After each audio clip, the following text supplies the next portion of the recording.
Claude responded.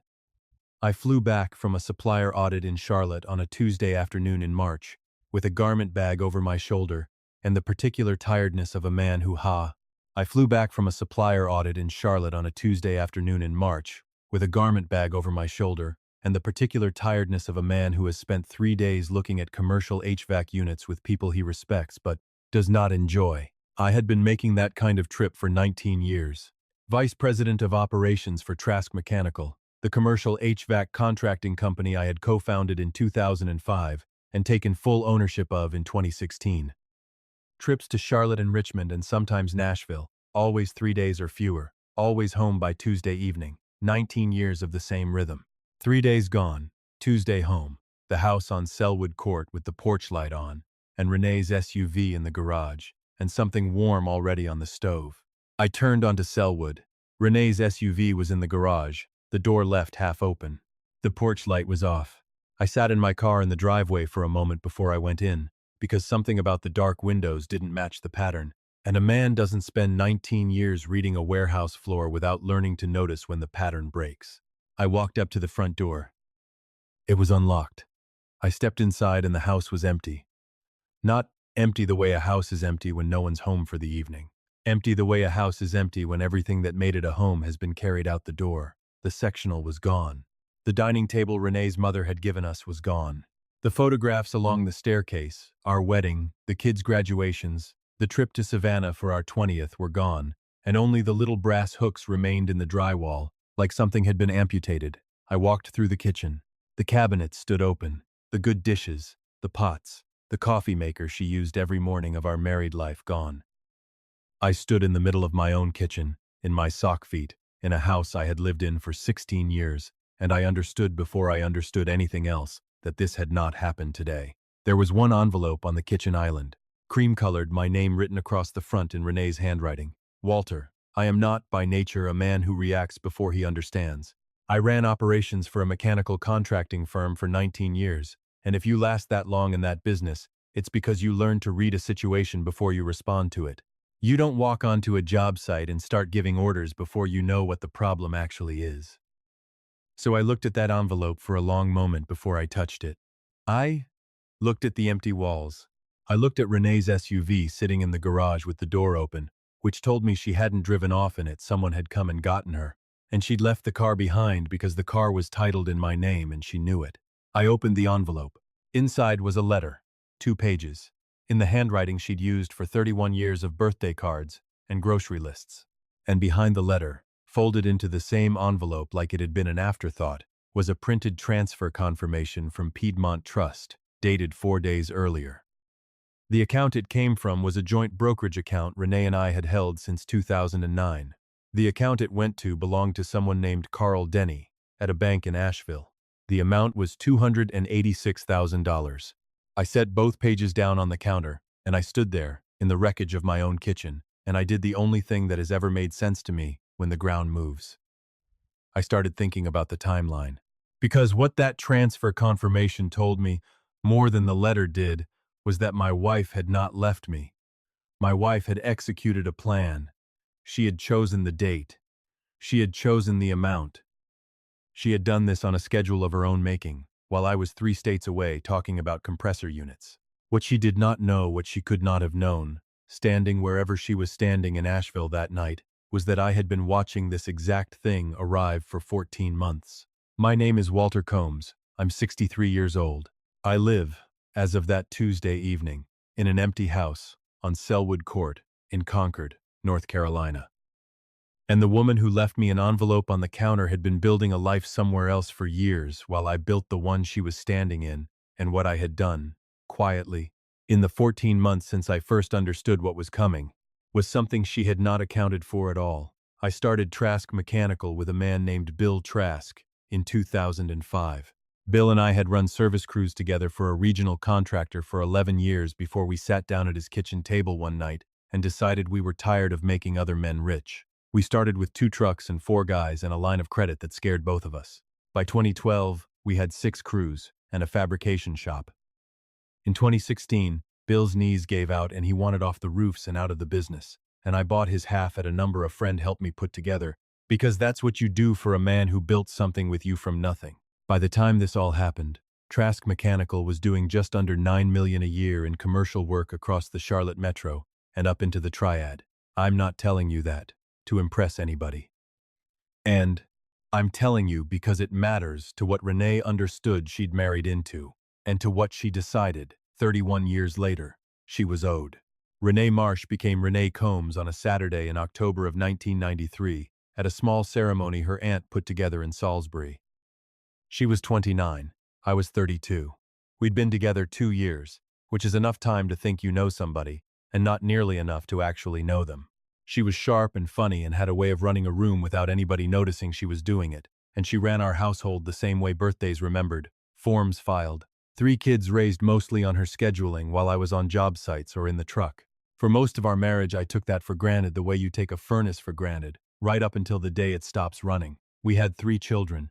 Our oldest, Angela, is 36 and lives in Charlotte, works in hospital administration, calls me most Sunday afternoons. Our middle son, Ray, is 33, in Concord too, does IT work for the county. Our youngest, Michael, is 28, still finding his footing, out in Winston-Salem.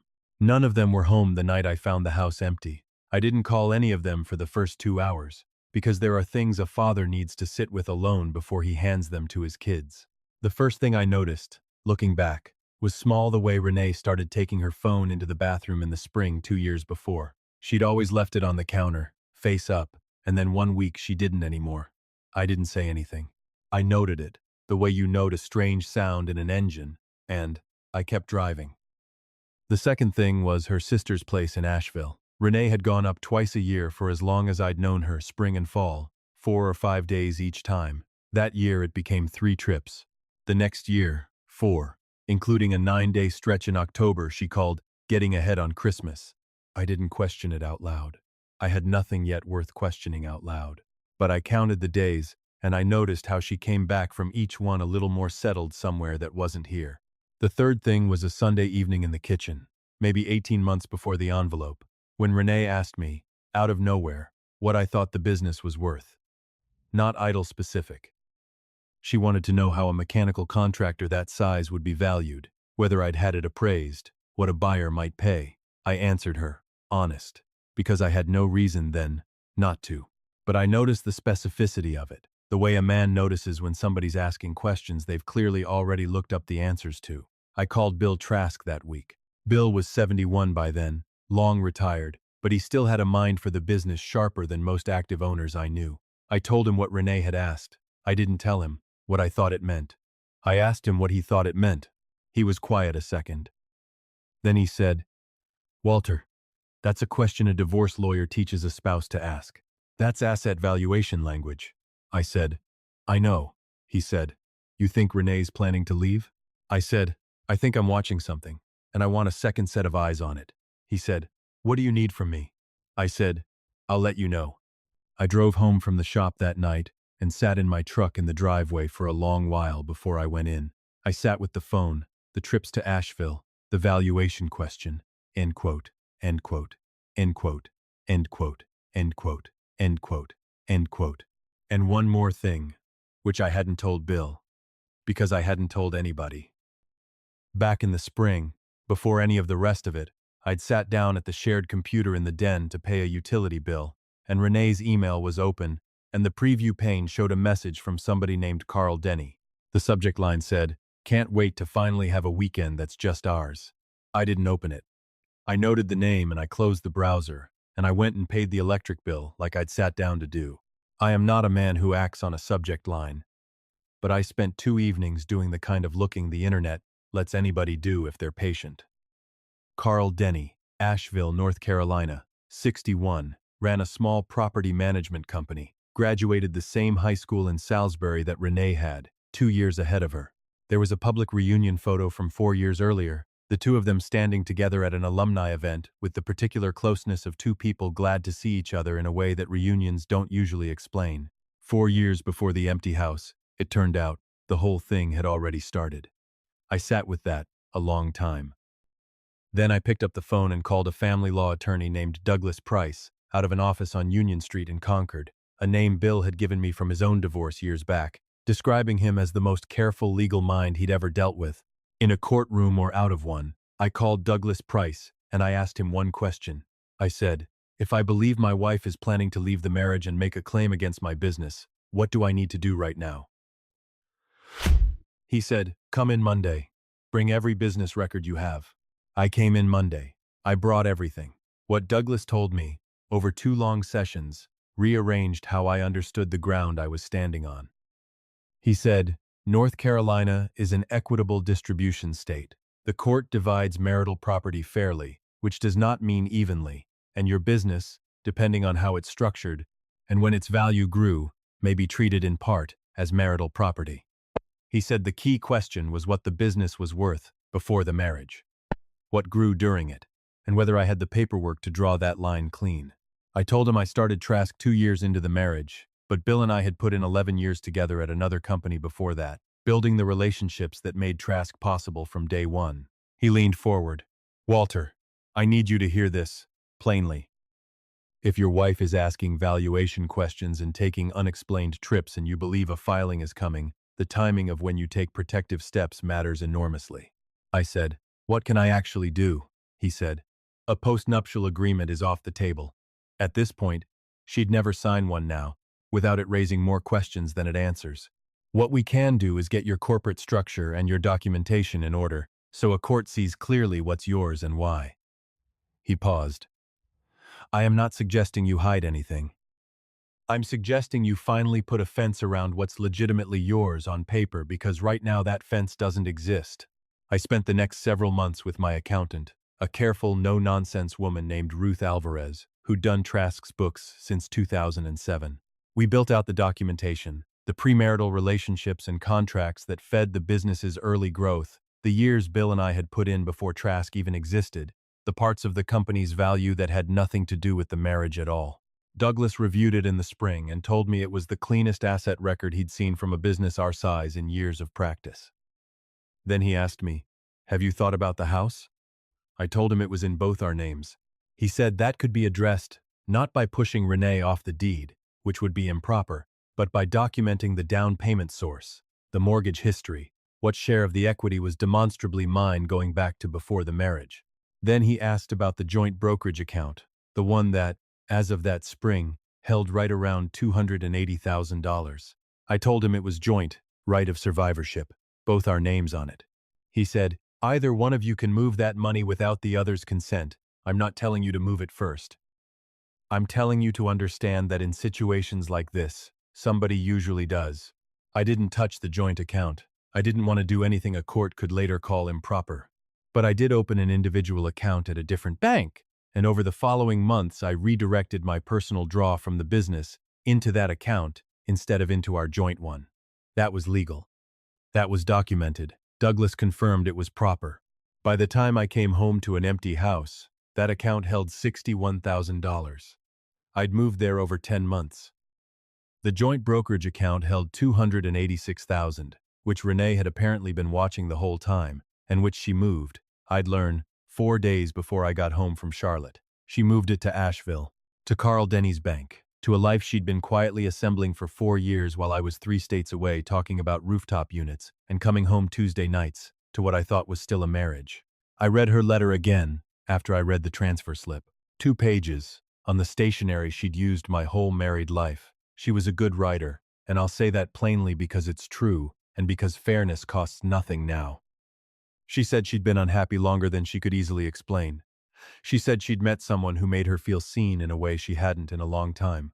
She wasn't asking for forgiveness, she said, because she understood she hadn't earned it. She said the lawyers would sort out the money and she hoped we could keep it civil. She was sorry, she said, twice. She hoped I'd be all right. I put the letter down. I picked up my phone and called Douglas Price. It was 5:45 on a Tuesday. He picked up on the second ring, the way a man does when he's half expected the call for a year. I said, "Douglas, she's gone. The house is empty. She moved $286,000 out of the joint account 4 days ago." A pause. Then he said, "Are you at the house right now?" I said, "Yes." He said, "Don't move a single thing. Don't throw anything out. Photograph every empty room and that transfer slip in the next 20 minutes. Can you do that? I said. Already doing it. He said. Good. I'm filing an emergency motion tonight to freeze the Asheville account. We may not get it all back, but this puts it on the record. Walter, 14 months, we've been building, for exactly this moment. The documentation is ready. We're ready. I said, I know. He asked how I was doing. I told him I was clear. He said that would have to be enough for tonight. I spent the next hour photographing every bare room, the nail holes where the pictures had hung, the open cabinets, our bedroom where the bed frame was gone but my clothes still hung in the closet, because she'd taken hers and left mine, which told me she'd been packing in pieces, over weeks, not in one single afternoon. The house hadn't burst empty. It had drained empty, slowly, below a line I hadn't noticed until it was gone. I called Angela from the empty living room. She picked up on the second ring. I told her what I'd come home to. She went quiet, and then she asked, very steady, Dad, how long have you known? I said, I've been watching this for 14 months, working with a lawyer since last spring. She asked if I'd known about Carl Denny. I said, since the spring before that. Another silence. Then, you never said anything. I told her, there was nothing worth saying, until I had something worth doing. I needed to be ready before the moment arrived, not scrambling after. She asked if I was okay. I told her I was functional. She said she was getting in the car. I told her it was an hour and a half from Charlotte at that time of night. She said, I'll be there before 10. Is there food in that house? I looked at the empty kitchen, the open cabinets. I said there was not, currently, food in that house. She said she'd bring something and told me not to go to bed before she got there. She showed up a little after 9:30 with a bag of groceries and a casserole a neighbor of hers had made, which is the kind of small, practical kindness that doesn't hit you until later. She walked the empty rooms with me without saying much, just present the way her mother used to be present in hard moments, before her mother stopped being present in any of them. Standing in the bare living room, she said, It's just stuff, Dad. You built all of it. You can build it again. I told her I knew that. She asked what the lawyer said about the money. I told her the motion was filed, the account was flagged, and the paper trail we'd built made it as strong a case as it could be. She asked about the business. I told her the business was documented clean, and whatever claim Renee tried to make on it was going to run straight into 14 months of preparation. She looked at me the way a daughter looks at a father when she's checking whether what he's saying lines up with what he's actually carrying. She's 36, and she has her mother's eyes and her mother's precision. Her mother, being my first wife, Diane, who I lost to cancer back in 2011, which I haven't mentioned yet, and which matters here, in a specific way. Angela said, I know you're in problem-solving mode right now. I also know you were married to this woman 31 years and you just came home to an empty house. You're allowed to not be fine. I told her I knew I was allowed.